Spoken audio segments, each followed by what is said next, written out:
So welcome to the step 4 personality development. अब राहुल के लिए अपनी पर्सनालिटी डेवलप करना क्यों जरूरी है, आज हम स्टेप 4 पर हैं। तो मैं मान के चल रहा हूं कि आपने पहले के 3 स्टेप्स देख लिए होंगे जो वीडियोस हमने बनाई हैं आपके लिए। अब राहुल को अपने कनेक्शंस बिल्ड करने हैं, राहुल को नए लोगों से मिलना है, राहुल को अमीर लोगों से मिलना है। पर राहुल की तो ऐसी पर्सनालिटी है ही नहीं कि लोग उससे बात करना पसंद करें, लोग उससे इंप्रेस हो जाए। तो राहुल ऐसा क्या करे, अपने अंदर क्या क्या चेंजेस लाए, अब हमारा फोकस उन चीजों के ऊपर है। सो आज सिर्फ ये वीडियो नहीं, आज हम जब पर्सनालिटी डेवलपमेंट की बात कर रहे हैं तो बेसिकली हम 3 डायमेंशंस के ऊपर बात करेंगे। नंबर 1 कि राहुल को अपनी ड्रेसिंग के अंदर क्या चेंजेस लेकर आने हैं। तो हम ड्रेसिंग सेंस, ड्रेसिंग स्टाइल और कुछ चीजें हैं जो बहुत जरूरी हैं जिससे अट्रैक्शन बिल्ड होता है या फिर अट्रैक्शन डिस्ट्रॉय हो जाता है, जिन चीजों का राहुल को बहुत ज्यादा ख्याल रखना है। तो ये हमारा एक स्टेप 1 होगा, जिसे आप सिंपली ड्रेसिंग सेंस समझ लीजिए। स्टेप 2 के अंदर हम बात करेंगे नॉन वर्बल कम्युनिकेशन की। नॉन वर्बल कम्युनिकेशन मतलब राहुल बोलेगा नहीं पर फिर भी राहुल बात कर पाएगा लोगों से। और कई बार ऐसा होगा राहुल सिर्फ कुछ सोच रहा है अपने दिमाग में पर फिर भी लोग राहुल को पढ़ पा रहे हैं। ऐसा कई बार होता है कि अगर कोई हमसे इंप्रेस हो जाता है तो हमें उसकी शक्ल देख के, उसकी बॉडी लैंग्वेज देख के समझ आने लग जाता है। और कोई अगर हमें पसंद नहीं करता तो भी हमें समझ आने लग जाता है। ऐसी बॉडी लैंग्वेज जिससे हम कॉन्फिडेंट लगते हैं और ऐसी बॉडी लैंग्वेज जिससे हम कॉन्फिडेंट नहीं लगते, ये राहुल को भी सीखना जरूरी है। So definitely non verbal communication के अंदर बॉडी लैंग्वेज एक बहुत बड़ा रोल प्ले करती है। और उसके अलावा भी बहुत सारे फैक्टर्स हैं कि आपको अपने हाथों को कैसे रखना है, अपनी आंखों को कैसे रखना है। आपकी अभी बात करना आपने शुरू नहीं किया है पर फिर भी आपकी कम्युनिकेशन जो आप लोगों से कर रहे हो वो बिना बोले भी आप किस तरीके से कर सकते हो, ये समझना राहुल को जरूरी है। और तीसरी सबसे बड़ी चीज, जब राहुल बात ही करेगा सो उसकी कम्युनिकेशन स्किल्स के अंदर क्या क्या चीजें राहुल को बदलनी और सीखने की जरूरत है। सो राहुल की मैं बात कर रहा हूं, हमारे लिए एक हाइपोथेटिकल फिगर है, एक ऐसा व्यक्ति, अभी राहुल भी हो सकता है, राधिका भी हो सकती है। ये मेल और फीमेल दोनों के लिए है कि ये 3 चीजें समझी जाए। अगर हमें अपने आप को ग्रूम अप करना है, अपने आप को डेवलप करना है, अपनी पर्सनालिटी को डेवलप करना है, तो ये 3 चीजें आनी जरूरी है। आज की इस वीडियो में स्पेसिफिकली मैं कुछ चीजों के ऊपर बात करने वाला हूं, पर मैं बात करूं उससे पहले मैं आपको इमेजिन कराऊंगा 2 सिनेरियो, 2 ऐसे सिनेरियो जिससे एक बहुत इंपॉर्टेंट चीज है जो हमें स्कूल में सिखाई तो गई थी पर जैसे से हम बड़े होते हैं ना, हम उसे इग्नोर या भूलने लग जाते हैं। तो मैं आपको बताता हूं और आपको सबसे पहले एक इमेजिन करने के लिए बोलते हैं एक सिनेरियो। आप इमेजिन कीजिए आप एक पार्टी के अंदर हैं, आप पार्टी में गए हुए हैं, आप बहुत अच्छे से ड्रेस्ड अप हैं, आपने बहुत अच्छे कपड़े पहन रखे हैं, आप एक साइड में खड़े हैं। अब होता क्या है, मान लीजिए राहुल ही है, अब राहुल की तरफ एक महिला चलती हुई आ रही है। आप अपना इमेजिनेशन करना चाहते हैं तो अपने आप को भी इमेजिन कर सकते हैं कि आपकी तरफ एक महिला चलती हुई आ रही है। अब जो महिला है उनकी जो फिजिक है वो एक मॉडल जैसी फिजिक है, मतलब उनकी जो शेप है बॉडी की बहुत अच्छी है, मतलब आपको अट्रैक्ट कर रही है वो शेप। उन्होंने ड्रेस भी बहुत अच्छी पहन रखी है, उन्होंने मेकअप भी बहुत अच्छा किया हुआ है। अब वो महिला जब आपकी तरफ चलती हुई आ रही है, आप आकर्षित हो रहे हैं दूर से, पर जैसे ही वो आपसे मिलती हैं, आपसे बात करती हैं, तो आपको एक स्मेल आने लग जाती है। अब आप बुरा मत मानिएगा क्योंकि इमेजिनेशन है, बट मान के चलिए उन महिला के जो बाल है ना, उससे आपको स्वेटिंग की स्मेल आ रही है, जैसे पसीने की स्मेल है। आपको ऐसा लग रहा है पता नहीं कितने हफ्तों से इन्होंने अपने बाल नहीं धोए, मतलब हेयर वॉश नहीं किया हुआ। अब मेकअप बहुत अच्छा है, ड्रेस बहुत अच्छी है, फिजिक बहुत अच्छी है, शक्ल बहुत अच्छी है, सब कुछ बहुत अच्छा है, पर ये स्मेल से आपके दिमाग में, अभी देखो आप इमेजिन ही कर रहे हो, पर आपको इमेजिन करते हो कैसा लग रहा है, आपको एकदम से अजीब सा लगा ना। Point number 1। सिमिलरली आप एक और सिनेरियो इमेजिन कीजिए, आप किसी व्यक्ति से मिलने जा रहे हैं जो कि एक बहुत बढ़िया बिजनेसमैन है, आपको पता है वो बहुत ही शानदार व्यक्ति हैं, उनकी सब तारीफ करते हैं, सब रिस्पेक्ट करते हैं उनकी। जब आप उनसे मिलते हैं, आप अपने बिजनेस के बारे में उनसे गाइडेंस लेते हैं, आपको पता है कि वो आपको गाइड कर सकते हैं, पर जब वो बोलना शुरू करते हैं आपको उनके मुंह से स्मेल आती है। आपको बिल्कुल अच्छा नहीं लग रहा कि मैं उनसे बात करूं, क्योंकि वो जब बोल रहे हैं तो बहुत ही, आप कह सकते हो, दुर्गंध आ रही है। आप मुंह साइड हो गए उनकी, हाँ जी बताइए, हाँ जी, आप बात सुन तो रहे हैं बट आपको अच्छा नहीं लग रहा। अब आपको ये दोनों जो मैंने चीजें सिनेरियो इमेजिन कराए, यहां पर मैं आपको क्या बताना चाहता हूं। पॉइंट नंबर 1, मैंने आपको फोकस कराया हाइजीन के ऊपर। वो बिजनेसमैन के पास सब कुछ है, पैसा है, रिस्पेक्ट है, शोहरत है, पर एक चीज की वजह से आपको वो अच्छा नहीं लग रहा, और वो है पर्सनल हाइजीन की। जब हम हाइजीन की बात करते हैं तो लोग इसे बड़ा लाइटली ले लेते हैं। देखो, उस बिजनेसमैन के पास सब कुछ था, उसके पास नाम था, उसके पास शोहरत थी, उसके पास नॉलेज थी, आप अट्रैक्ट होकर उससे मिलने गए थे, पर कुछ ऐसा हुआ जब आप मिले तो आपको वो बहुत ज्यादा पसंद नहीं आया। यहां पर बात आई पर्सनल हाइजीन की। वो लड़की की फिजिक बहुत अच्छी है, ड्रेस बहुत अच्छी है, मेकअप बहुत अच्छा किया हुआ है, पर अगर उसने हेयर वॉश नहीं किया, स्वेटिंग की स्मेल आ रही है, तो आपके लिए एक टर्न ऑफ हो गया। अब यहां पर समझिए लोग, मैं आपको क्यों समझा रहा हूं, ये एग्जाम्पल्स क्यों दिए गए। एग्जाम्पल इसलिए दिए गए कि आपके पास सब कुछ भी हो तो कुछ ऐसी चीजें हैं जो आपका अट्रैक्शन बिल्ड करने की जगह अट्रैक्शन खत्म कर सकती हैं, और लोग हो सकता है आपसे बात करना पसंद ना करें। एग्जाम्पल देता हूं, लोग इंटरव्यू देने जाते हैं। जब हम इंटरव्यू देने जाते हैं, हम घर से निकलते हैं बिल्कुल नहा धो के, फ्रेशन अप होके निकलते हैं, पर उसके बाद हम बस में जा रहे हैं, ट्रेन में जा रहे हैं, रिक्शे में जा रहे हैं, बाहर कितनी ह्यूमिडिटी है, कितनी गर्मी है, हमें नहीं पता। पर जब हम पहुंचते हैं इंटरव्यू देने, एक तो हम बड़ी दूर घर से निकल के गए, दूर गए, अब जो स्वेटिंग है ये नॉर्मल है, सबको होती है स्वेटिंग, पर उसके बाद अगर हमारे स्वेट की स्मेल सामने वाले को डिस्कंफर्ट पहुंचा सकती है, इसके बारे में लोग सोचते नहीं है और वो इंटरव्यू देने चले जाते हैं। जैसे ही आप इंटरव्यूअर के सामने बैठते हो और अगर आपसे स्वेटिंग की स्मेल आ रही है, तो आप मान के चलिए आपने 50% अपना जो इंप्रेशन है खत्म कर लिया है। अब आपको पता भी नहीं लगेगा कि आपका सिलेक्शन क्यों नहीं हुआ। या फिर अगर राहुल की मैं बात करूं, राहुल किसी बहुत अच्छे अमीर आदमी से बात कर रहा है, पर मान लीजिए वो जिम से आ रहा था, अब उसने जिम किया, उसके बाद उसकी टी शर्ट में बहुत ज्यादा स्वेट है, उस स्वेट की स्मेल आ रही है, उसे नहीं आएगी, हो सकता है उस महिला को अपने बालों से स्मेल ना आए, हो सकता है उस बिजनेसमैन को पता ही ना हो कि मेरे मुंह से स्मेल भी आती है, ये लोगों को पता ही नहीं होता, ये सबसे बड़ी बात है। पर वो किसी से बात कर रहा है और वहां पर वो आदमी उससे बात ही नहीं करना चाहता। ये पर्सनल हाइजीन को लोग बहुत इग्नोर करते हैं। नेल्स बड़े रखते हैं, नेल्स में गंदगी होती है, आप नहीं देख रहे बट सामने वाला देख रहा है। इसी तरीके से अगर आप शेव रखते हो तो क्लीन शेव रखनी जरूरी है, जरूरी है भाई, हाइजीन जरूरी है। लोग इसे इग्नोर करते हैं। अगर आप बियर्ड रखते हो तो बियर्ड को मेंटेन रखना जरूरी है। आप अगर हेयर कट कराते हो कितने टाइम बाद, महीने में, 20 दिन में, 25 दिन में, या 2 महीने बाद या 3 महीने बाद, आपको देखना पड़ेगा, साफ सुथरा रहना जरूरी है। सी यहां पर इंपॉर्टेंट क्या है, कुछ चीजें जो लोग इग्नोर करते हैं, आपकी अपनी फ्रेग्रेंस, आपकी एक बॉडी फ्रेग्रेंस के साथ साथ आप एक अच्छी फ्रेग्रेंस कैरी कीजिए। सो यहां पर you should not smell bad at all. कभी भी आपकी स्मेल गलत नहीं होनी चाहिए, गंदी नहीं होनी चाहिए, आपका बॉडी ऑर्डर हमेशा ऑप्टिमम हो, ये आपको ध्यान रखना है। सो मैं ये क्यों बता रहा हूं, क्योंकि ज्यादातर लोग इसका ध्यान नहीं रखते। मैं भी कई लोगों से मिलता हूं, लोग ध्यान नहीं रखते, पर आपको रखना है। पॉइंट नंबर 2, जब हम ओरल हाइजीन की बात करते हैं, मुंह से स्मेल आ रही है, लोगों को पता ही नहीं होता कि हमारे मुंह से स्मेल आती है। उनका जो माउथ का ऑर्डर है वो अच्छा नहीं है, उन्हें नहीं पता होता। सिंपली डेंटिस्ट के पास एक बार स्केलिंग की सेटअप लेनी होती है। कई सारे लोग इंडिया में ऐसे हैं, देखो वो जुबा केसरी तो आजकल कितने लोग कर रहे हैं, तो उनके वो जब बोलते हैं ना, तो कई लोगों को बात करना पसंद नहीं है। मुझे ऐसे लोगों से बात करना पसंद नहीं है, मैं आपको स्ट्रेट फॉरवर्ड बोलूंगा। जो जुबा केसरी वाले लोग हैं मुझे पसंद नहीं है, मेरी पर्सनल चॉइस नहीं है, ये यूनिवर्सल है भाई, किसी को भी नहीं पसंद। सामने वाले को हो सकता है पता ही नहीं लगे, बट वो सामने वाले इंसान को कितना डिस्कंफर्ट पहुंचा रहा है नहीं पता लगेगा। एंड खासकर अगर राहुल को एक अच्छी कम्युनिटी में जाना है, राहुल हो सकता है पहले कोई पान, तंबाकू, सुपारी खाता हो, उसे पता ही नहीं लगेगा उसके मुंह से स्मेल आती है। तो ये यहाँ पर ध्यान देना जरूरी है। मैंने बोला ना आपको, एक डेंटिस्ट के पास सिंपली स्केलिंग की सेटअप ले लो। एक मतलब स्केलिंग एक चीज होती है जिससे मुंह की सारी गंदगी निकल जाएगी, गंदगी निकल जाएगी तो स्मेल आना एकदम से ड्रास्टिकली लो हो सकता है। वो दिन में 2 बार ब्रश तो हो सकता है वो कर रहा हो, तो बेसिक चीजें नहीं पता होता तो शायद बात कर ली जाए उसके ऊपर। एंड मैंने बोला कि आप अपने आप को ओवरऑल मेंटेन रखिए, ये बेसिक चीजें हैं। मैं इसके ऊपर इससे ज्यादा बात नहीं कर सकता क्योंकि ये मेरा काम नहीं है। मेरा काम है एक बार राहुल को गाइड करना, और ऐसे बहुत सारे राहुल है इंडिया में। तो आपको ध्यान रखना, अगर आप कहीं जा रहे हो तो आपका स्मेल क्या है ये ध्यान रखना है, ठीक है। तो अगर आप किसी इंटरव्यू में जा रहे हो सकता है आपको स्वेटिंग हो रही हो, आप जिम से आ रहे हो सकता है आपको स्वेटिंग हो रही हो, टी शर्ट चेंज कर लो, शर्ट चेंज कर लो, एक बार आप वॉशरूम चले जाइए। अगर आपके पास कोई परफ्यूम या डिओड्रेंट है उसे अप्लाई कीजिए बॉडी पे।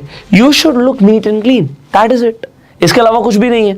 यहाँ पे हमने कोई बात नहीं करी कि आपको बहुत ज्यादा खर्चा करना है, सिर्फ अच्छा रहना है। अब आगे बात करते हैं, हम क्यों बात कर रहे हैं इस पर्सनल डेवलपमेंट की। देखो इंपॉर्टेंट क्या है और ड्रेसिंग सेंस की मैं क्यों बात करने वाला हूं। आप किसी रूम के अंदर एंटर करते हो, सामने वाला ना हमेशा जजमेंटल होता है, ह्यूमन बीइंग्स आर जजमेंटल। हमेशा हम किसी ना किसी को जज करते रहते हैं।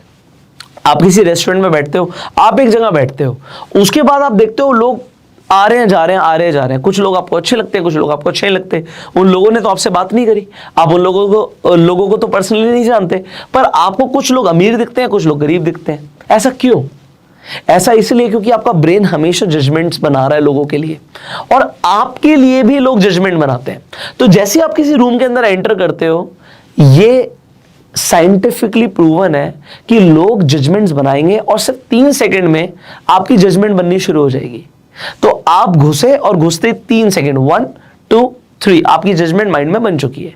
आप अच्छे हो, आप बुरे हो, आप अमीर हो, आप गरीब हो, आपको देखकर आपको जज किया जा रहा है। सो ऐसी क्या क्या चीजें देखी जा सकती हैं? सबसे पहले तो आपका ड्रेसिंग सेंस, आपने क्या पहन रखा है, बहुत मैटर करता है। एग्जाम्पल के लिए मैं आपको एक एग्जाम्पल देता हूं। तो एक आदमी ने क्या किया, बहुत अमीर था वो, he was a good businessman, पैसा बहुत था, और वो BMW के शोरूम में चला गया, सिंपली एक टी शर्ट के अंदर और एक लोअर के अंदर और चप्पलों के अंदर। आप बिलीव करना, उस आदमी को वहां पर जो सेल्समैन था उसने 15 मिनट वेट कराया। 15 मिनट के बाद सेल्समैन उससे मिलने आया, और ये रियल लाइफ एग्जांपल बता रहा हूं। और वहां पर एक आदमी अपने ऑफिस से निकला, ऑफिस से वहां पर पहुंचा BMW देखने। अब यहां पर डिफरेंस बताता हूं, ऑफिस से निकला, उसने सूट पहन रखा था, उसने पहले अटेंड किया। अब जो सेल्समैन ने जिस सूट वाले इंसान को अटेंड किया, वो वहां पर BMW का 3 सीरीज मॉडल देखने आया था, और जो आदमी वहां पर चप्पलों में, निक्कर में और टी शर्ट में पहुंचा था, वो 7 सीरीज देखने आया था। और 7 सीरीज और 3 सीरीज में 4 गुने का फर्क है पैसों में। मैं आपको यह बताना चाहता हूं, लोग जज करते हैं। उसने उसके लुक से जज किया कि यार ये मेरा टाइम वेस्ट तो नहीं करेगा, तो जो आदमी अच्छा दिख रहा है पहले उसे टाइम दिया जाए। And this is universal. बात ये नहीं कि आप सूट पहन के जाएंगे हर जगह, पर आपको क्या पहनना है क्या नहीं पहनना है ये भी कौन बताएगा। सो ये जरूरी है, मतलब ऐसा नहीं कि मुझे सब कुछ पता है, बात ये कि ये जरूरी है चीजें, ये मैंने ओवर द ईयर सीखी हैं और आपको भी सीखनी जरूरी है। सो सबसे पहले राहुल को कुछ चीजें समझनी जरूरी है। अब हम राहुल की ड्रेसिंग सेंस की बात करते हैं। अब राहुल को क्या जरूरी है समझना, इस पर बात करते हैं। सबसे पहले तो जो सिंपल कलर्स होते हैं और सिंगल कलर्स होते हैं, ये ज्यादा अट्रैक्टिव होते हैं। एग्जाम्पल के लिए अभी ब्लैक ब्लेजर है, ब्लैक शर्ट है, ब्लैक ट्राउजर है, सिंगल कलर, यूनिफॉर्म कलर, ये हमेशा जाएगा। ये आज भी फैशन में है, आज से 50 साल बाद भी फैशन में रहेगा। ये मुझे सीखने को मिला बहुत अर्ली एज में। सिंपल जो व्हाइट कलर, ब्लैक कलर, आप कह सकते हो ब्राउन कलर, ग्रे कलर, ये वो 4 ऐसे कलर्स हैं जो हमेशा फैशन में रहते हैं, ये कभी आउट ऑफ द फैशन नहीं जाते। तो राहुल को अगर फर्स्ट टाइम कपड़े खरीदने हैं, देखो राहुल बहुत अमीर घर से नहीं है, हमने एग्जांपल लिया था, तो अगर वो एक मिडिल क्लास फैमिली से लड़का है, तो साल में लिमिटेड ऐसे टाइम आते हैं जब वो कपड़ों के लिए शॉपिंग करने जाता है। तो उसे दिमाग में क्या रखना है कि मैं पहले जो सिंपल कलर्स हैं, सिंगल कलर्स हैं, वो खरीदूं और उनके कॉम्बिनेशन के साथ जाऊं। सो सिंपल ब्लैक भी बहुत अच्छा लग सकता है। ब्लैक उन लोगों के लिए भी अच्छा है जो थोड़े से ओबीस है, क्योंकि अगर आप मोटे हैं तो ब्लैक कलर आपको थोड़ा सा पतला दिखाता है, ये आपको पता होना जरूरी है। अभी यहाँ पे राहुल की बात कर रहा हूं, तो मैं आपको ये भी बताऊंगा कि राहुल का अट्रैक्शन क्या चीजें खत्म करने वाली है। वो शॉपिंग तो करने जा रहा है, वो पैसा तो खर्च करेगा, पर वो क्या गलतियां करेगा ये भी हम बात करेंगे। देखो एक क्या चीज होती है कि लोग बेल्ट पहनते हैं, बेल्ट पहनने के शौकीन बहुत सारे लोग होते हैं। अच्छा, यहाँ पर मैंने अभी तक देखो कोई ब्रांड की बात नहीं करी, कोई ज्यादा पैसे खर्च करने की बात नहीं करी। यहां पर मैं सिंपली कलर्स की बात कर रहा हूं, कॉम्बिनेशंस की बात कर रहा हूं। तो बेल्ट आप चाहे 200 रुपए की पहने या 20,000 की पहने या 2 लाख की पहने, बेल्ट आप जो भी पहने, ट्राई कीजिए स्टार्टिंग में, अगर आप नए हैं तो आपके बेल्ट और आपके शू का कलर एक जैसा हो या सिमिलर हो, ये बहुत जरूरी है। लोग क्या करेंगे, ब्लैक कलर की बेल्ट पहन लेंगे और ब्राउन कलर के शूज पहन लेंगे, अच्छा नहीं लगता, वो टर्न ऑफ है। कई लोग क्या करते हैं, बेल्ट पहनते हैं और काफी टाइम से पहन रहे होते हैं तो बेल्ट फट जाती है। अब उन्हें तो नहीं दिखता या वो उतना ध्यान नहीं देते, बट ये अच्छा नहीं होता, दिस इज नॉट गुड। आपको कोई भी ऐसे कपड़े नहीं पहनने चाहिए जब तक वो फैशन स्टेटमेंट ना हो। वो फैशन स्टेटमेंट क्या होती है, आजकल आप देखते हो फटी हुई जीन्स है, वो तो फैशन में जाता है, तो लोगों को समझ आता है कि ये फैशन है, बट फटी हुई बेल्ट लोगों को समझ आता है कि फैशन नहीं है। तो वो लेदराइट होता है बेल्ट के ऊपर, वो फट जाता है, रैक्सीन होती है, फट जाती है, बहुत बुरी लगती है। सिमिलरली शूज नहीं होने चाहिए आपके, फटे पुराने शूज नहीं पहनने चाहिए आपको। बड़ा सिंपल सा लॉजिक है ये, ठीक है। अब ये जो चीजें हैं कि बेल्ट और शूज का कलर एक होना चाहिए, ये कौन बताएगा, स्कूल में ध्यान नहीं दिया जाता इन चीजों पे। अब अगर आपको ऐसा लगता है कि देखो, अगर आपकी बॉडी शेप में है, इनफैक्ट नहीं भी है, मैं आपको ये बोलूंगा एक तो शेप में आओ, बहुत जरूरी है, और शेप में आने के बाद आपको कपड़े फिटिंग के पहनने चाहिए। बहुत ज्यादा लूज पहनोगे तो भी बेकार लगेगा, बहुत ज्यादा टाइट पहनोगे वो भी बेकार लगेगा। आप जो भी पहन रहे हैं वो आपको फिट आना चाहिए, और नहीं आता तो उसे फिट करा लो, किसी टेलर के पास जाके करा लीजिए। अब टेलर की हम बात कर रहे हैं, अगर आप अपनी टेलर से टेलर मेड कपड़े बनवा रहे हैं, शर्ट बनवा रहे हैं, ट्राउजर बनवा रहे हैं, सो ये जो भी मैंने पहना हुआ एग्जांपल टेलर मेड है, सो ये बिल्कुल मुझे फिट आ रहा है। पॉइंट नंबर 2, इसमें कुछ चीजें होती हैं जो बहुत कम लोग आपको बताएंगे, बट इस पर आप ध्यान दे सकते हो, वो होता है एसेसरीज। अब जब हम यहाँ पे शूज की बात कर रहे थे, ये हम बेल्ट की बात कर रहे थे, ये एसेसरी था। अभी एग्जांपल मैंने एक ब्रोच लगाया हुआ है, ये एक एसेसरी है, बेल्ट एसेसरी में आती है। आप जब शर्ट पहनते हो तो शर्ट में ना चॉइस होती है कि आप अपने टेलर को बोल सकते हो कि भाई मुझे कफलिंग वाली शर्ट चाहिए, बटन वाली शर्ट चाहिए। अगर आप कुछ नहीं बोलोगे वो नॉर्मल आपकी बटन वाली शर्ट बना देगा, अदरवाइज आप कफलिंग कैरी कर सकते हो। ये क्या होता है, ये अट्रैक्शन बिल्ड करने वाली चीज़ है, लोगों का ध्यान जाता है इन चीज़ों पर। कुछ महंगी की बात नहीं है, सस्ते की बात नहीं है, आप 100-200 रुपए वाले भी कफलिंग्स पहन सकते हैं, हो सकता है आपको एक बार पहनना है, वो सालों चलते हैं। पर पॉइंट क्या है, ये कुछ डिफरेंट हो गया, डिफरेंट हो गया, हम पैसा उतना ही खर्च कर रहे हैं बट हमें डिफरेंट दिखना है। अब लोग क्या गलतियां करते हैं डिफरेंट बनने के लिए, दिखने के लिए, वो मैं आपको बताता हूं। अब राहुल के ऐसे कई सारे फ्रेंड्स होंगे जो महंगे ब्रांड्स नहीं खरीद पाते, पर वो क्या करेंगे, वो ब्रांड्स की कॉपी लेंगे। ये सबसे बड़ा टर्न ऑफ है, सबसे बड़ा टर्न ऑफ। आप वर्साचे नहीं खरीद सकते, मत खरीदो। आप डियोर नहीं खरीद सकते, मत खरीदो। आप एलवी नहीं खरीद सकते, मत खरीदो। आप ब्रांड्स नहीं खरीद सकते, मत खरीदो। बिना ब्रांड का ज्यादा क्लासी है, without brand is more classy than wearing a copy. आप अट्रैक्टिव दिखने के लिए भैया मैंने उस फलानी कंपनी के जूते लिए, उस फलानी कंपनी की बेल्ट लिए, उस फलानी कंपनी के कपड़े लिए, उससे बेटर क्या है कि आप नॉन ब्रांडेड ले लीजिए। मैं आपको जेन्युइनली ये चीज बता रहा हूं। अभी एग्जांपल के लिए एक बेल्ट को छोड़ के आपको जो दिख रहा होगा, यहाँ पे कुछ भी ब्रांडेड नहीं है, ना ये ब्रोच ब्रांडेड है, ना ये कपड़े ब्रांडेड है, कुछ भी ब्रांडेड नहीं है। जरूरी है ब्रांड पहनना? आप सिंपली फैब्रिक लेके स्टिच करा सकते हो, और आप विदाउट लोगो वाले कपड़े पहन सकते हो। ब्रांड पहनने से आप ज्यादा अमीर नहीं बनते मेरे भाई। This is a misconception. आप ब्रांड्स पहनिए, जब एक टाइम आएगा, एग्जाम्पल देता हूं मैं आपको। अगर कोई आदमी एक नॉर्मल सी बाइक पर जा रहा है, एग्जाम्पल मान लीजिए स्प्लेंडर है, और उसने एलवी की बेल्ट पहन रखी है, उसने एलवी की ओरिजिनल बेल्ट पहन रखी है, किसी ने उसे गिफ्ट करी थी, 55,000 रुपए की उसने बेल्ट खरीद के पहनी है। कोई नहीं मानेगा कि भाई 55,000 की, मुझे नहीं पता स्प्लेंडर कितने की आती है, एग्जाम्पल कितने की बाइक है, तो 50, 60, 70,000 की बाइक पे एक आदमी 50, 60,000, 70,000 की बेल्ट पहन के बैठा हो, कोई नहीं मानेगा। पर अगर कोई आदमी एग्जाम्पल के लिए BMW से उतरता है और उसने कॉपी बेल्ट भी पहन रखी है, तो भी लोग मानेंगे कि भाई इसने ओरिजिनल बेल्ट पहन रखी है। फर्क है आपको ओवरऑल सिनेरियो बिल्ड करने का। सो ब्रांड से अमीर गरीब होना ये गलत बात है, मतलब ये आपके दिमाग में भी नहीं आना चाहिए। आप एक टाइम आएगा जब ये चीजें आपके लिए इररिलेवेंट होंगी। इररिलेवेंट होंगी मतलब कोई मैटर ही नहीं करेगा, कोई चीज ब्रांडेड है नॉन ब्रांडेड आपको फर्क ही नहीं पड़ता। आपको उस लेवल पर जाना है, आपको ब्रांड से अट्रैक्ट नहीं होना, आपको ब्रांड बनना है। यही फर्क है, यही समझना है, बस समझ रहे हो। तो ये कई सारे लोग गलती करते हैं कि वो कॉपी खरीदते हैं। आजकल मैंने कई सारे लोगों को देखा है, इंस्टाग्राम पे लोग पेज बना के बैठे हैं, नॉन ब्रांडेड मतलब कॉपी, मतलब जो वो कॉपी वाला होता है ना, डुप्लीकेट वाले चश्मे बेचना, बैग बेचना, पेन बेचना। आप मॉन्ट ब्लैंक का पेन डुप्लीकेट बेच रहे हो, किसी ने खरीद भी लिया। मॉन्ट ब्लैंक का पेन आपने शर्ट में लगा भी लिया। मैं सच बता रहा हूँ, बहुत अच्छे पेन है। आप 25, 30, 50,000 से कम का मॉन्ट ब्लैंक का पेन एक्सपेक्ट ही नहीं करते हो, इससे कम का आता भी नहीं है। बट अगर एक आदमी लोगों को पता है कि भाई उसकी सैलरी 20-25 हज़ार है, वो मॉन्ट ब्लैंक अफोर्ड नहीं कर सकता, हो सकता है उसने ओरिजिनल मॉन्ट ब्लैंक कैरी किया हो बट वो डुप्लीकेट लगेगा। सो आपको ऐसे लोगों के चक्कर में नहीं पड़ना। लोगों का बिजनेस है ये, आज की डेट में बिजनेस हो गया है, पर आपके लिए this is not good. So simple colours are more attractive. Combinations आप धीरे धीरे सीखिए। नेट पे बहुत सारे लोग हैं जो उसके ऊपर बात करते हैं, जो ड्रेसिंग सेंस के ऊपर बात करते हैं। आप समझो, और कौन से सिनेरियो में क्या कपड़े पहनने हैं ये भी जरूरी है। सो ऐसे कपड़े पहन के आप जिम नहीं जा सकते, जिम में आपको कैसे कपड़े पहनने हैं। सो आप क्या कीजिए, थोड़ा सा टाइम लगाइए कि आपको किस तरीके से कपड़े पहनने हैं। तो ड्रेसिंग सेंस के ऊपर हमें टाइम लगाना है। मैंने एक हाइजीन के ऊपर बात करी जो बहुत ज़रूरी था। दूसरी चीज़ मैंने बात करी आपकी ड्रेसिंग सेंस पे, और तीसरी चीज़ के ऊपर हमने बात करी कि थोड़ा एसेसरीज के ऊपर ध्यान दो, जैसे कि कफलिंग हो गया, आपकी वॉच हो गई, आपके ग्लासेस हो गए।